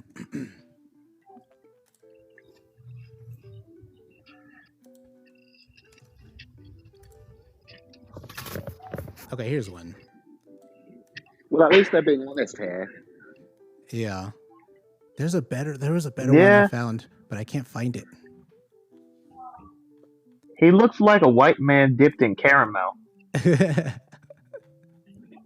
Yeah. You know, I guess it just depends on who does the painting or whatever, but whenever you look so you can't look at any of the sources in English because they're not really going to be honest about it. But when you read the Spanish sources, they deliberately call him Santo Mulato, which means mulatto saint. And I think he's the only mulatto saint that is out there. Oh man, mulatto saint. Does he throw holy water? Mulatto priest. Does he throw holy water? Yeah, it's written in Discourse. That's his attack move. Yeah. Yeah. If you think about it though, it's weird, but Catholicism seems to have been the most like That seems to be the religion that we're the most successful with, really, in terms of our societies, because I feel like all the major mulatto societies are typically Catholic. Yeah. Yeah, they're all Southern European. Well, really, the only Southern European I can think of. Yeah, like Cape Verde and Dominican Republic, really. Cape Verde is Catholic, really? Yeah, Yeah, I believe so. because it's a Portuguese. Yeah, because that was founded by the Portuguese, and then the Portuguese, they released the mulatto slaves and they built it up pretty much. Gotcha. Yeah, I wonder. I don't know about the rest of the African. We should ask John. I wonder if Angola's. I'm guessing Angola's Catholic too, because they were conquered by the Portuguese. Yeah. They're Catholic. Yeah, Angola is Catholic. I invited him. Hold on. Did I invite John to the? I share. I not invite. Sorry. I mean, it's not my thing. I shared it with him. I'm not sure if he. Wait, the John guy in the comment section? Oh no, sorry, John. No, John the we're Geezer. talking about the wrong. John the Geezer. I'm not talking about the intellectually bankrupt loser in the comments. I'm talking about John the Geezer. Oh, John the Geezer. Yeah, I know. Yeah, I know him. Yeah, I remember him. He has like almost like I mean, what kind of accent does he have? Like, isn't he like Portuguese? He's just very South London, but he occasionally slips into Portuguese sometimes when he's talking about that side of him. I mean, but yeah. Oh, by the way, Mulato, I have to say, I was saying to Golden the other day, I'm sorry to bring attention to a past live that isn't yours, but I just have to say the debate between you and Andre on Tuesday was the kind of thing that we need in those lives. It was really intellectual. It was really civilized. You both made great points. I didn't, it was just really, it was the best live we've had. And I wish the debate had went on for longer because I could see both your points of view. I think I was more in agreement with you, but I just liked the exchange, Yeah, that's what I was talking about earlier on this live, that I actually like when we do that. Like when we have ideas, we put our ideas out there and then we work them out. We're obviously going to have some disagreements. So we discuss those disagreements, see like what is actually the best way forward. What are the best ideas that we have, the best way to look at things, and I don't think we can't like really shy away from that. We have to be able to have disagreements and talk about these things. So yeah, I enjoyed it too. I hope Andre enjoyed it as well. Because he, when I used to be in Vanguard's chat, he and I had like a little debate one time. I think, I can't remember what it was about. I think it was a subject similar to the one that we talked about on Suburban Mulattos. But it just didn't go as in depth. Because I think on Suburban Mulattos, we did go pretty in-depth about the subjects, but yeah. Yeah. I hope that you'll both come to next Tuesday's one because, I want to hear more of both sides. I guess I'll stop sharing your lives with Vanguard then, since it's like taboo, since it's like, sort of sacrilege now to do that. Yeah, probably best not to do that. But yeah, I will be it's kind of sad that I will be at the next Suburban Mulatto's live stream. Yes, because I actually really like that. I really like that stream. Yeah, I mean, those are good, and I won't invite him to the Vanguard. Seems to lash out at quite a lot of people. He reminds me a bit of Jalon, and I don't mean that in a derogatory way, but it's that kind of quick temper that this is in Suburban Mulatto's, like Maritza and Golden. They're trying to cultivate something like a bit more civilized. Oh, Jalon, Jalon's lives, man.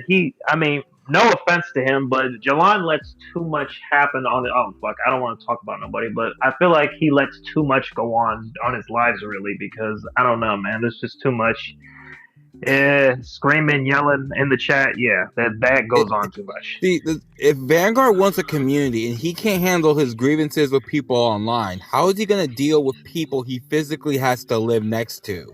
Where you can't hit the eject button or block them. You're not gonna be able to just like move out your house instantly because somebody pissed you off. Yeah, I think he's, these spaces. One thing that these spaces and this wider movement have exposed about people in the past few months is who is really serious and who's just kind of and who's just doing it for theatre's sake, you know. Hold on, wait. Mulatto Mythos, please come up. She's great. We spoke to her on Tuesday. I believe I spoke to her before. Oh yeah, she's the one that. Wait. Oh yeah, she's the one from Chicago, isn't she? And I believe she was an MGM. Yes, she's an MGM. She's pretty intelligent. Yeah, you can bring her up. Yeah, no, she's great. She's great. I loved talking to her. I hope that you'll come up. If not, that's okay. Nice to see you. Yeah, she can come up. Anybody, it's an open panel. Anybody can come up, talk about whatever. Yeah. Yeah. I mean, I think that one thing that I made a. Oh boy. Wes, you there? Sorry, can you guys hear me? Yeah, sorry, I went off the screen. Sorry. Okay. No, I made a bunch of prompts the other day and I can't find them. But I guess I was wondering. That's okay. That's okay, Mythos. I hope to see you on Tuesday. I was wondering how you guys felt about because one of the prompts that I didn't send to Golden that I was going to for their thing was black identified mulattoes versus white identified mulattoes, and who I was going to ask you guys who you think is more dangerous, I guess, to our movement. I remember that. Yeah, you were going to ask that. Okay, yeah. I'll give my 2 cents on this. There isn't enough white identified ones to be a problem, and the black identified ones, they're only doing that because there's no community. Once there's a community, there's no incentive to side with the Negro or Bantu, whatever you want to call them. Well, there might be, because, I mean, at the end of the day, the black community is much larger. No, that's the point. No. I mean, an actual physical one. Like, there's zero. I know, but there's still going to be more black communities around this country, really. But I'll ask you this: do you want to live in the habitat? No, but I'm saying, exactly. Even but still, like, there's still a lot of mulattoes that have wealth and power, and they make their living off of exploiting the black community. So they're gonna keep identifying as black. But they don't live there. I'm trying to say. The ironic part is those ones don't actually live in the black community. The ones who have wealth and power, they're actually like they're like either in trades, engineering, science, some shit like that. They're not a celebrity, and those ones tend to live in they tend to be actually like the talented 10th of the black community, and they don't actually even deal with black people. They just live in their little gated communities away from them. I think that it's going to be one of those things where it's going to take one really, really brave first wave of mulattoes to distinguish ourselves, and then slowly over generations people will follow, and then MGMs will decide that actually, oh wait, we are mulatto too, and then it will become big. Like, this is going to explode in the future. But the first steps, it's got to be one just like small, brave, loud wave of people. We gotta be that big wave, essentially. Like, we gotta at least start the wave, pretty much. Yeah, I think think the thing is, your assessment is correct. Like, there has to at least be like a core group, and I personally think it needs to be like a core group of men who then get their mulatto wives and then have families and start building. Like, we're going to live in X location, boom. Now, obviously, I just skipped a whole bunch of steps. There's a whole lot of things you got to talk about. You got to make sure you're on the same page with values and morals and all that stuff. But it's got to start somewhere. And I think it does start with, like, getting a core group of men who are serious about this, wanting to take action, and then just actually doing it. And like I said, I believe I said this on the live Tuesday on Suburban Mulattos, is that, it starts with these lives. It starts with, like, group chats and discords and stuff like that, where we're exchanging ideas and we're getting to we're exploring our identity and what it is that our what we believe and all of our beliefs. And then you start transitioning to the real world, and then that's where things really start to kick off. Yeah, I find Mulatto Mythos' perspective really interesting. So some of the colored talented 10th back in the day towered over the black community, and eventually that ended up backfiring in some ways, like in my family. You want to know what's funny though? I'll give this to black identified mulattoes. They actually marry each other. That's true. In comparison to the mulattoes that claim mulatto, they're the ones that are actually more prone to marrying each other. Yeah. Well, to be fair, the black identified mulattoes typically live in blacker areas where you might see more like multi-gen sort of mulattoes who identify as black, or they live in most mulattoes live. Most mulattoes live outside the black community. Period. Universally, whether they're MGM or not. Well, I'm saying like the heavily black Oh, sorry, I'm a little bit tipsy, but I'm just Oh. I find that black identified mulattoes they're attracted to each other, but they often don't end up with each other due to external peer pressure they do, from the black community. Like the black community kind of has. Well, I mean, fair, but I mean, they tend to be penalized for being together at first by the surrounding monoracial population for stupid reasons. I've seen videos about it. I don't know what it's like on the ground, like what it's like actually, but I have seen a ton of videos. And I know what I'm saying is true because when you have these type of black identified mulattoes, they have a big problem with their kids actually dating real black people. They just kind of warp it around. They warp blackness to themselves. It's weird.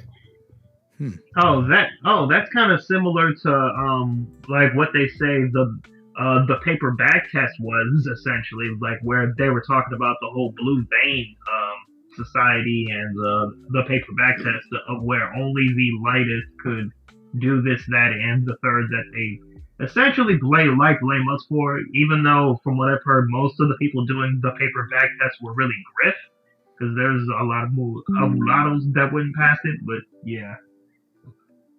Yeah, I mean, I think that, it's, Jesus. There's always so much to unpack. It's never... Yeah, like, it's really a huge, like, rabbit hole, because, we've always usually been, like, the elites of, black society, of what you'd call black society, really. And to an extent, a lot of us still are, really. And I think I was saying to someone the other day, I think that black resentment of mulattoes being together is kind of ancestral PTSD from mulattoes being really bougie and not letting them into their colleges and universities. So like the whole thing is to keep mulattoes as far away from each other as possible, so that can't happen. Oh yeah, well, that's mainly from the men. That's really for men. The women, black women don't really like. I mean, they do it, but it's mainly black men just wanting to date mixed women. Yeah, it's mainly black. It's really just. Yeah. It's really that degenerate. It's just about sex. It's really not going to colleges. It's really that beast-like. But black women who are very like male identified, they absolutely participate in the mulatto light skin shouldn't be together thing. That they totally, I mean, maybe they don't do it as prominently as the men, but I just can't in good conscience let them off the hook. They participate. Well, you have to remember this. Like usually, like whatever black men do, there's usually going to be black women doing it as well, because there's not. I hate to say it, but there's not much gender dimorphism between the men and the women in the black community, really. I don't know why that is, but yeah. In the black community, I mean, in the black community, hypermasculinity is the prize. So they're going to follow the people who perform that, which is men, obviously.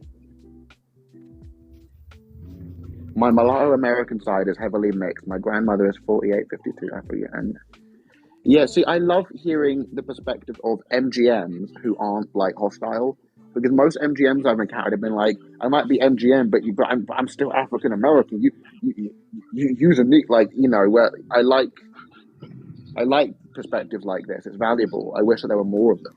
Yeah, one of the things I will say is I'm pretty sure we're all in agreement that we don't really like the term African American because how it's used. It's essentially the one drop rule where if you have any African ancestry, you're African American. You know, it's almost no different than like the black label. Yeah.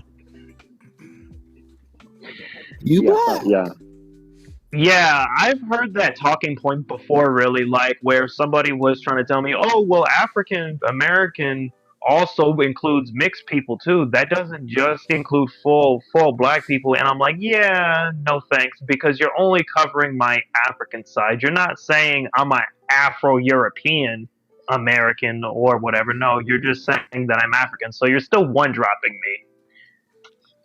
Yeah. It'd be really, I really want to learn more. I want to, talk, not just, Frederick Douglass might be the most, remembered or respected of, the mulatto male historical figures, but there's also people like W.E.B. Du Bois, Booker T. Washington. Didn't Marcus Garvey hate him? Probably. He probably thought he was, I don't know. He probably... An uppity light skin? Yeah. But I mean, I would, I know someone who, as well, I know another person. I know people who Booker T. Washington? Figures. Yeah. I think you, Mulatto Priest, you had that post recently where you had all these different mulatto figures throughout history who are constantly being claimed as black.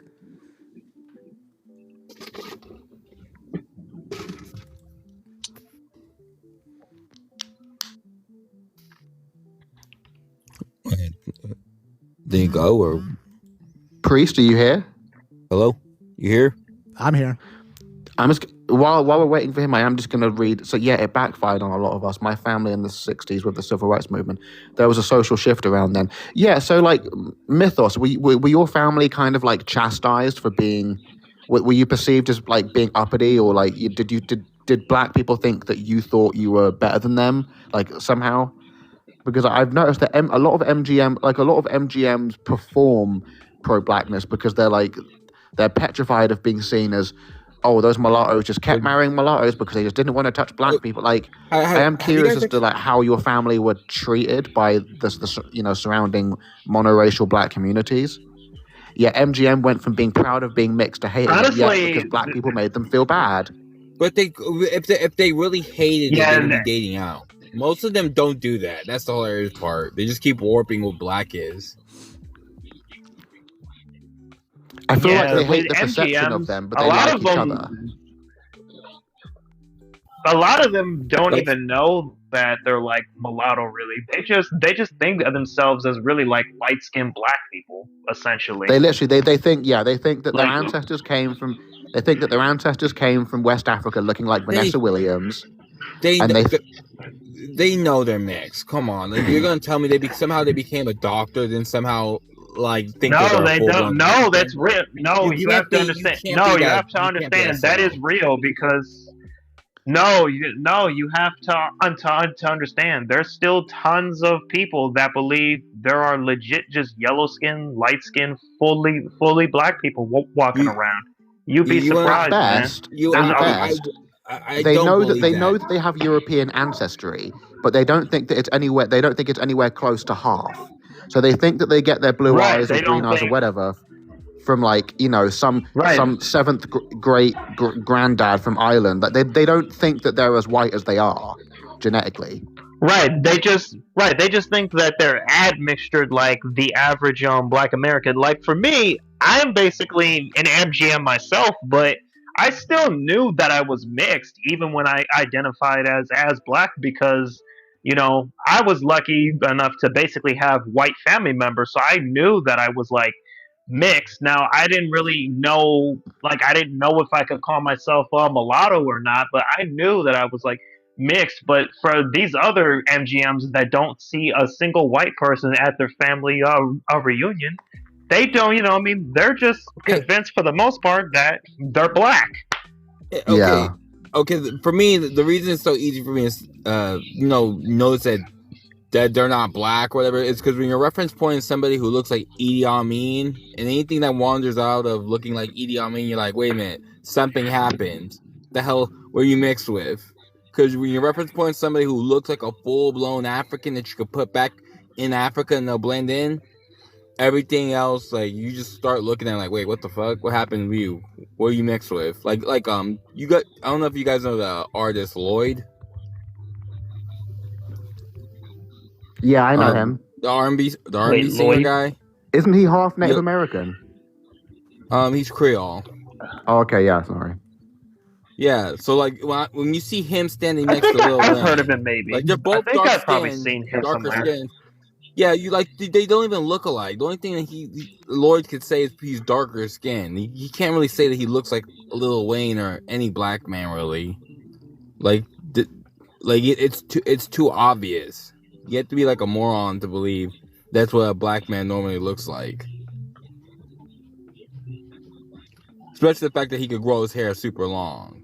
Well, unfortunately, there's just like, unfortunately, because of this whole one-drop stigma and the fact that mixed race identity just has not been discussed much, there's a lot of anti-intellectualism between, you know what I'm saying, distinguishing between what is mixed race and what is black, really.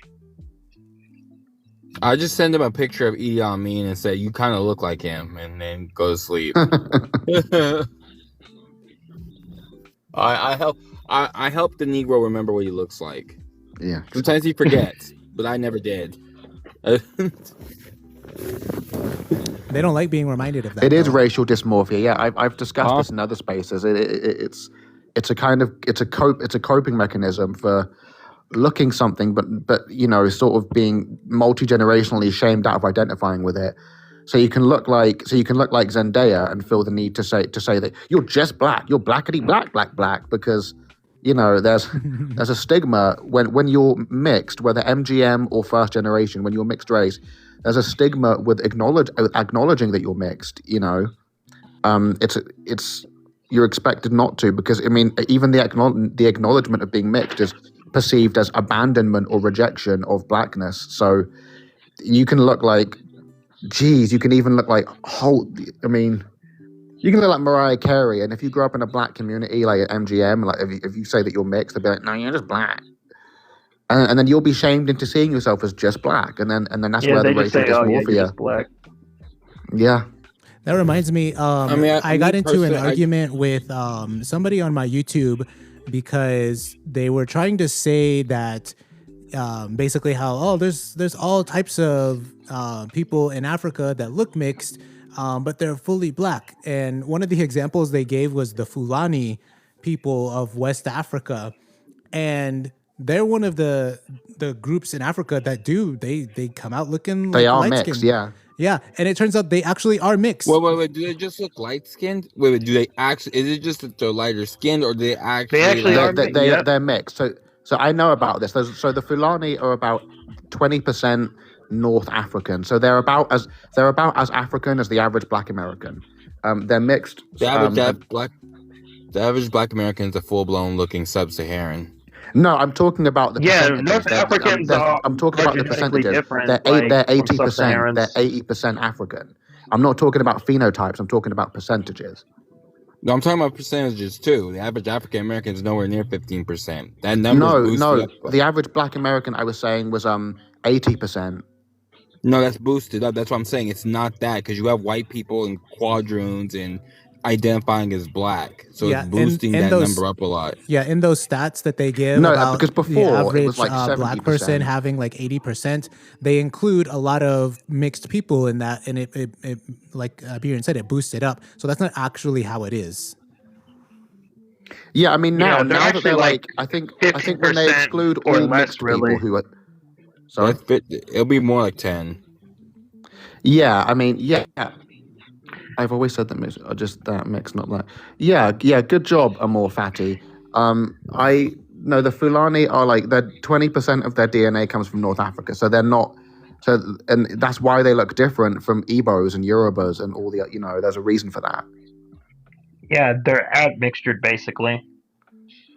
Yeah, they're not quite 25%. They're not quite Griffs, but they're close. Yeah, I wish I had the kind of quote I like gave. the Khoisan. Yeah, the Khoisan. I can't remember what the exact percentage is, but I think it's a small Eurasian.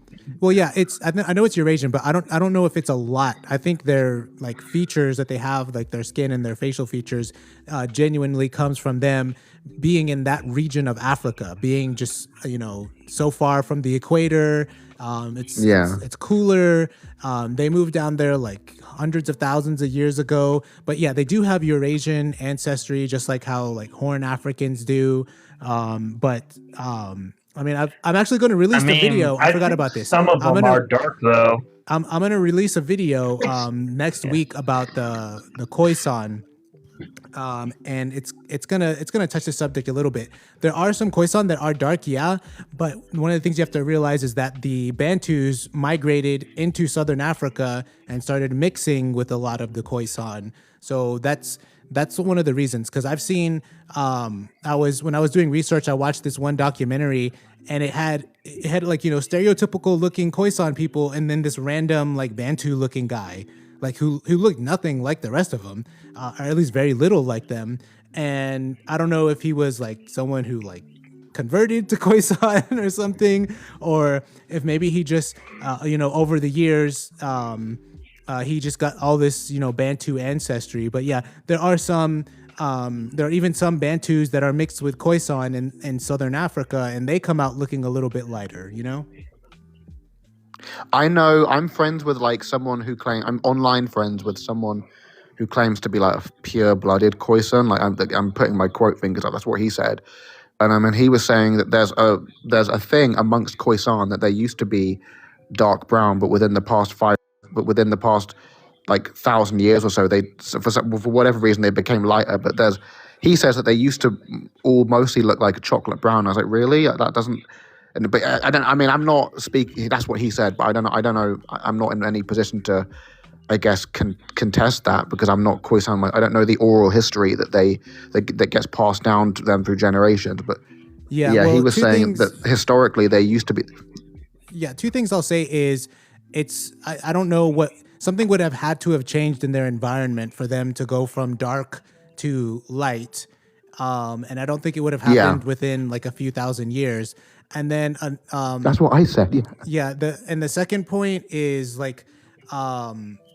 What were you talking about? You said that they used to be dark and then they became light, and he was like full Khoisan or something. There's this idea amongst some of them that ancestrally they were a lot darker than they are today, and I don't know where that comes from. And I didn't really care enough to press him on it because I have no like connection to Southern Africa. Yeah. So I was just like, okay, and then I just moved on.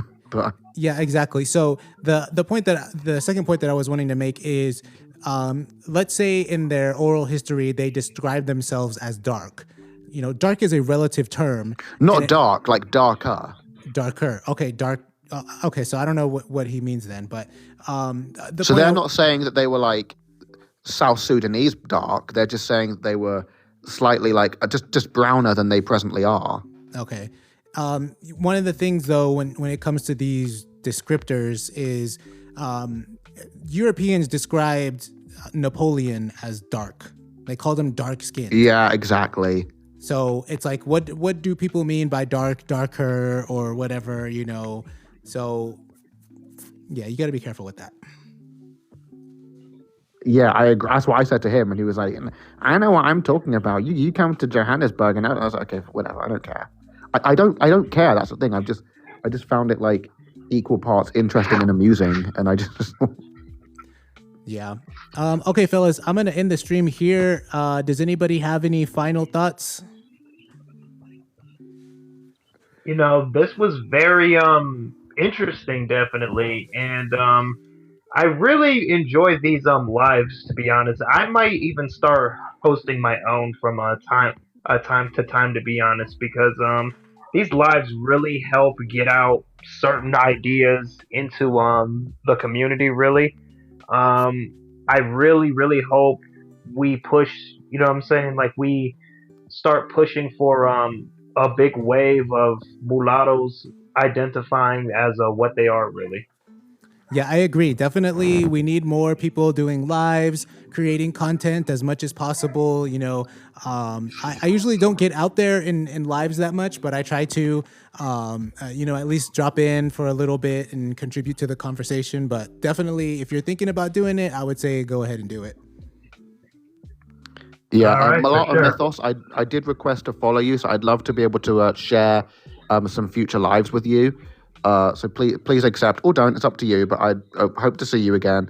I've loved this once again. You've never done a bad live. So this is what can I ask? What next week's thing is going to be about? Like next week's topic. Yeah, I haven't really thought about a topic, but I usually try to get like put some like advance notice. But it may be it may be still related to like Black Thievery Month. So we'll see. I'll do some thinking. Okay, great. You black mulatto. What are you talking about? Black Thievery Month. Oh yeah, I'm sorry. John the Geezer's just showed up just as it's ending. John, how you doing? That's fucked up for John, man. That's messed up. John, you black. Yeah. It's the macaco.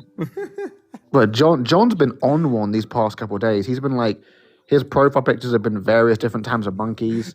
See, like the first monkey I gave him that picture. That one I found on the internet. Bro, like that one, the one of the monkey snorting. It's an orangutan.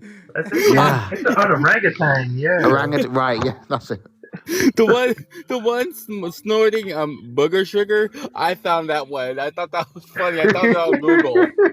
Bro, John's been having the time of his life with these pictures, bro. Like he's like, I could tell he's for the past 5 days. He's just. He would be a fun guy to like hang out with, probably. John would be fun real. as fuck. John would be fun as hell. We all gotta eventually at some point head to London and we gotta party with John. Absolutely. I'm down. Screw it. I mean, in my case, I would just be going back. So. Oh yeah.